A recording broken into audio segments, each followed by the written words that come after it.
Assalamualaikum warahmatullahi wabarakatuh. Perkenalkan, nama saya Natasha Alfianti dengan NIM 0501112820250057. Kali ini saya akan menjelaskan tentang pengertian bahan organik dan sumber bahan organik. Pengertian bahan organik. Bahan organik merupakan bahan-bahan yang dapat diperbaharui, didaur ulang, dirombak oleh bakteri-bakteri tanah menjadi unsur yang dapat digunakan oleh tanaman tanpa mencemari tanah dan air. Bahan organik tanah juga dapat diartikan sebagai penimbunan dari sisa-sisa tanaman dan binatang yang sebagian telah mengalami pelapukan dan pembentukan kembali. Sumber bahan organik tanah ialah hewan dan tumbuhan. Hewan memberikan hasil samping dan meninggalkan bagian tubuh mereka sebagai peredaran hidupnya. Bentuk kehidupan hewan tertentu, terutama cacing tanah, sentipoda, dan semut, memegang peranan penting dalam perubahan sisa-sisa tumbuhan. Assalamualaikum warahmatullahi wabarakatuh. Perkenalkan, nama saya Karunia Sari dengan NIM 0501112820250051. Di sini saya akan menjelaskan tentang peran dan fungsi bahan organik. Bahan organik berperan penting dalam menentukan kemampuan tanah untuk mendukung pertumbuhan tanaman. Peran bahan organik meliputi meningkatkan kesuburan tanah, memperbaiki struktur tanah, meningkatkan kemampuan tanah, memegang air, meningkatkan pori-pori tanah, memperbaiki media perkembangan mikroba tanah. Fungsi bahan organik secara umum yaitu sebagai granulator, memperbaiki struktur tanah, sumber unsur hara, NPS, dan unsur hara mikro lainnya, menambah kemampuan tanah untuk menghambat air, dan menambah kemampuan tanah untuk menahan unsur-unsur hara atau kapasitas tukar kation tanah menjadi lebih tinggi. Fungsi bahan organik bagi sifat fisik yaitu dapat mempengaruhi warna tanah, memperbaiki tekstur dan struktur tanah, meningkatkan kemampuan tanah dalam menyerap air. Bagi sifat biologi yaitu dapat meningkatkan aktivitas mikroorganisme tanah, menambah populasi organisme tanah, meningkatkan keberagaman jenis organisme di dalam tanah. Bagi sifat kimia yaitu dapat meningkatkan tingkat keasaman dan kebasaan tanah, dapat menambah unsur hara tanah, dan dapat meningkatkan KTK tanah. Nama saya Kalisa Fitrumairo dengan NIM 0501112820250063. Di sini saya akan menjelaskan alat dan bahan serta cara kerja penetapan bahan organik di laboratorium. Alat dan bahan. Alat yang pertama lemari asam, pipet hisap, alat titrasi, buret, gelas ukur, dan pipet tetes. Bahan yang pertama, ferus amonium sulfat, indikator dipenilamin, kalium dikromat, NaF, asam fosfor, asam sulfat pekat, dan sampel tanah.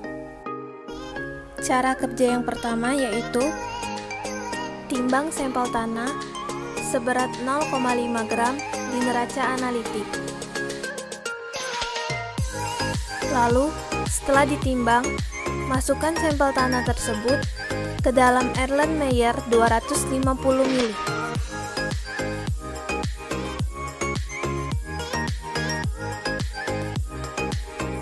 Cara kerja yang kedua yaitu tambahkan 10 ml kalium dikromat dengan penambahan digoyangkan secara perlahan. Dan begitu pula untuk belangko.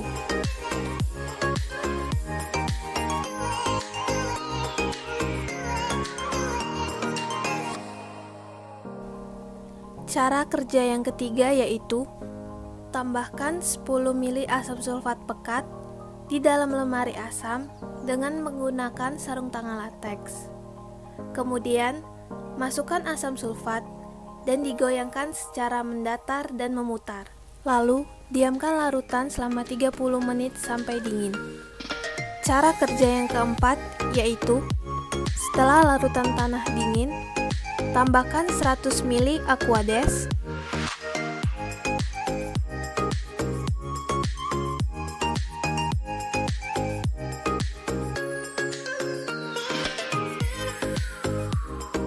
begitu pula dengan blanco, tambahkan 100 ml Aquades.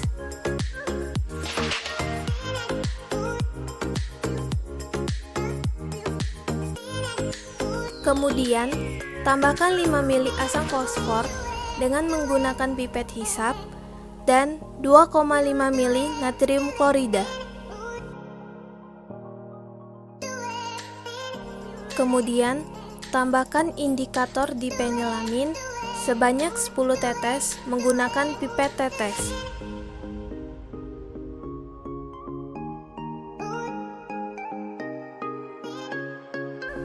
Dan begitu pula dengan blanco yang ditambahkan indikator dipenilamin sebanyak 10 tetes menggunakan pipet tetes.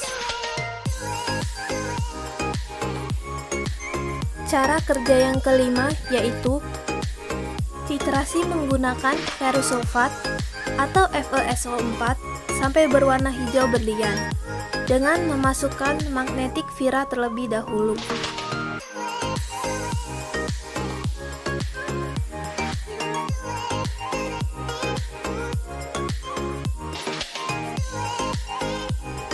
Cara kerja yang keenam yaitu pembacaan volume titrasi dengan cara T2 dikurang T1 dan catat hasilnya.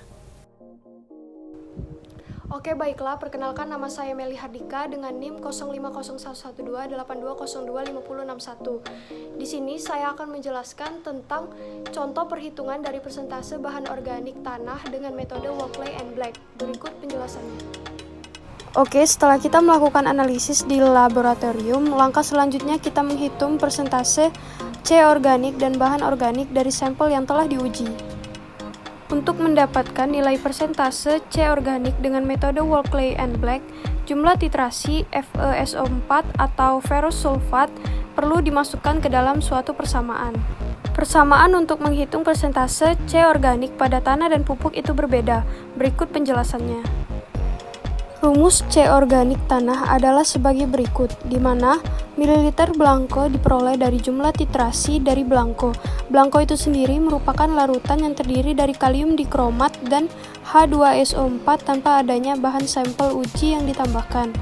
Kemudian berat sampel adalah berat tanah yang kita gunakan dalam kegiatan analisis, yang mana besarnya adalah 0,25 hingga 0,5 gram. 0,5 gram akan kita gunakan pada sampel-sampel yang kita duga memiliki C organik rendah, sedangkan 0,25 yang kita duga memiliki C organik tinggi perlu kita gunakan sampel yang sebesar 0,25 gram. Sementara untuk faktor kadar air diperoleh dari rumus 100 ditambah persentase kadar air per 100, dan perbedaan antara rumus C organik tanah dan pupuk terdapat pada bagian berat sampel yang digunakan. Sebelum memasuk ke persamaan, berikut adalah hasil yang telah diketahui dari suatu analisis yang telah dilakukan. Dengan mililiter blanco sama dengan 7,4 ml dengan mililiter sampel 7 ml dan berat sampel tanah itu sebesar 0,5 gram dan faktor kadar air sebesar 1,05, sehingga dapat langsung kita masukkan ke dalam suatu persamaan berikut dengan persentase C organik sama dengan mililiter blanco dikurang mililiter sampel per mililiter blanco dikali berat sampel dikali 3 dikali faktor kadar air, yang mana 7,4 ml dikurang 7 ml per 7,4 ml dikali 0,5 gram dikali 3 dikali 1,05, maka dapat kita peroleh persentase C organik pada tanah sebesar 0,18%. Lalu, bagaimana cara mengukur persentase bahan organik tanah? Cara mengukur persentase bahan organik tanah adalah dengan mengalihkan persentase C organik tanah dengan faktor konversi, yaitu sebesar 1,73. 1,73 diperoleh dari pendugaan bahwa terdapat 58% C organik di dalam kandungan bahan organik, sehingga 1,73 dikali 0,18% akan diperoleh kandungan bahan organik tanah sebesar 0,31%. Karena pada materi kita ini menjelaskan tentang persentase bahan organik, maka penjelasan tentang perhitungan persentase C organik pada pupuk akan kita jelaskan di lain waktu. Terima kasih.